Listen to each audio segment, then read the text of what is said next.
Hey guys, welcome to the very first episode of the Q&A series with Sohi that I made an announcement about a few weeks back to give you an idea of how this whole idea came to fruition.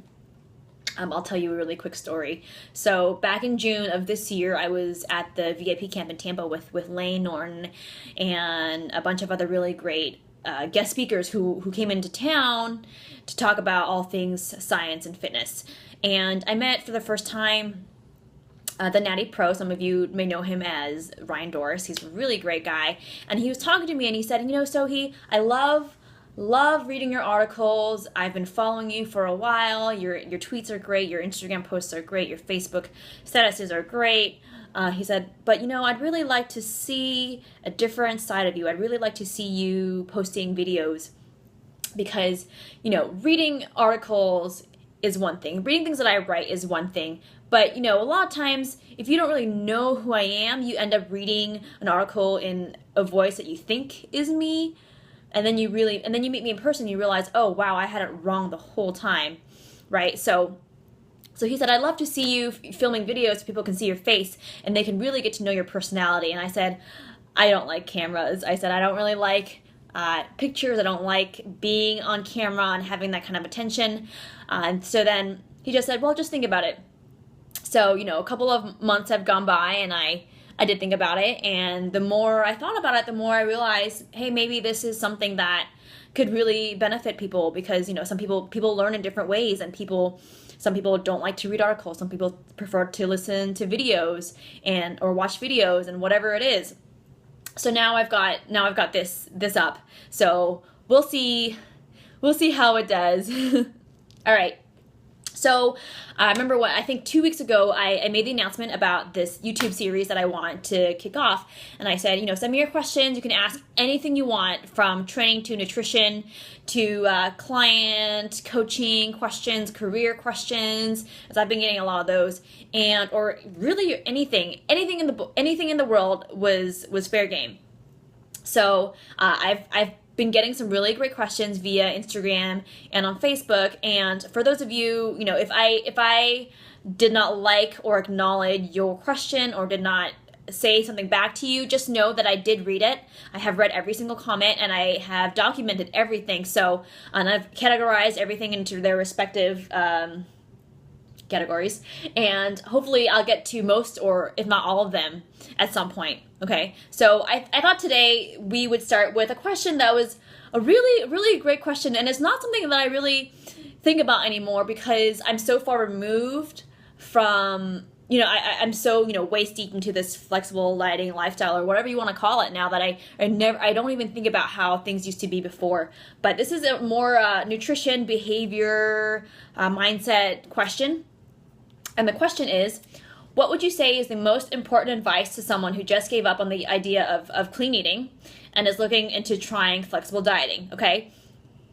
So what's the most important advice to make that transition from clean eating to flexible dieting? So first of all, I'm just going to say outright, I don't want to get into an argument over what clean eating is or what it isn't. And, yes, there's no real definition, but for the sake of this question, let's just assume everyone knows what you mean, okay? So let's just assume that he means whole foods, minimally processed ingredients.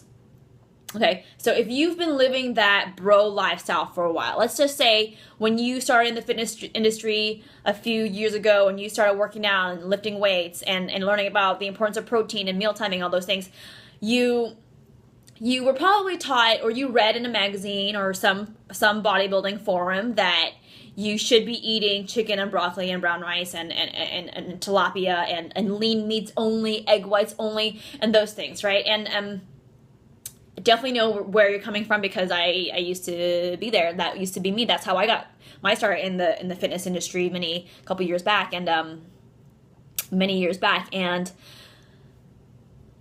I'm trying to remember when did I even get into flexible dieting? So it was a couple years ago, I'd say 3-4 years ago, and it was at a time when I didn't really quite understand. I don't know that there was a term for flexible dieting at that time just yet, or at least it was not as well known as it is now. And you know what? The most important advice that I can give as far as making that transition is more of a mindset thing, okay?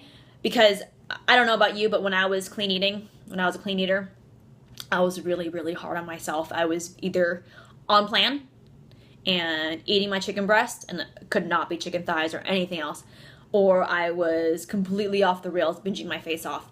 And it's been a long journey, but the best advice that I can give is to cut yourself a break. Stop trying to chase perfection. There is no such thing as the perfect diet. And if you think you are on what you believe is the perfect diet, that's fine. But if you deviate from your plan, don't beat yourself up, because that is the worst thing that you can do. Because if you sit here and think about what you did wrong and how bad that makes you and what you're gonna do to make up for all the mistakes that you made, that's when the spiral starts. That's when the downward spiral starts. So when you eat sugary cereal for the first time in who knows how long, and you are actually giving yourself permission to not only eat, let's say, one serving of it, but you actually enjoy it, enjoy the crap out of that cereal. Do not feel guilty. Do not think about how you gotta run it off later, because we all know how ineffective that is. Okay? Don't overthink it. Start small. I like to say, if you're just getting started into flexible dieting, I would start with your post-workout window. So after your training session, that's when you maybe want to try tossing in your fun treats, whether it be ice cream or Pop-Tarts or cereal or candy or whatever it may be. Toss it in there, because I think from a mental standpoint, it's a little bit easier to wrap your mind around, okay, I just lifted weights, my glycogen levels are depleted, so I'm going to refuel that now. So maybe that'll be a good transition step.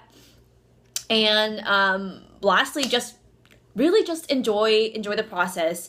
Enjoy knowing that you have complete freedom over what you get to eat. Enjoy knowing that nobody is telling you how or what to eat anymore. Nobody is telling you what to eat, because I say this all the time now. Never let anyone tell you what to eat. Okay? I guess that's more of a rant for another time, but I have a whole thing against meal plans, but there's no black and white here. There's no right, this is completely wrong. It's figuring out what works for you. And if you find that sugar makes you feel bad, then don't eat sugar. If you find that you really like ice cream and you want to have it every day, then find a way to have it every day. The point is eating in a way that, one, you enjoy, and two, you can sustain over a long period of time, because as we all know, the most important ingredient to fitness success is actually consistent adherence over time. So whatever is going to help you get your adherence levels up, whatever is going to help you be consistent, do that. And that means finding things that you like to do and finding things that you know that you can keep up over a long period of time. Okay? It's not about what's optimal. It's about what works for you, what's most practical. Okay? And really, again, at the end of the day, there's no this is right, this is wrong. There's no this is the way that it has to be. And I also want to say one thing. Flexible dieting is not a strict diet. It's just a very loose umbrella term for pretty much eating in a way that suits your personal preferences. I guess I would say that that's the main attribute of flexible dieting is personal preference, and taking that into account, rather than saying, oh, you got to eat nuts and meats and seeds and you can't eat these things. It's okay, but what makes me feel the best and what do I enjoy the most? So that's what flexible dieting means to me. And you'll find that flexible dieting actually ends up being mostly still whole foods, high protein, quality whole foods, with a sprinkling of treats here and there. Okay, I like to use the 80-20 rule, where 80% of your food choices come from whole sources, things like jasmine rice, chicken breast, whole eggs, butter, well, I don't know which category that falls into. And then the remaining 20% would be things like Swedish fish, would be things like maybe, I don't know, a can of freaking Coke every once in a while, not Diet Coke. I had that just this past weekend, and I turned to my fiance Evan and I said, you know what? This is the first time, that was my first time in probably 6 or 7 years that I had a real Coke. I don't know if that's sad or what, but I'd always had a Diet Cokes up until that day because I was terrified of the the empty calories. But we're learning moderation here. We're learning portion control, and we're learning that it's okay not to be perfect. And in fact, it's preferable, I feel like, to be just good enough, and good enough, consistently good enough. Because at the end of the day, that's what matters the most, is your consistency. All right. I hope that answers your question. See you next week.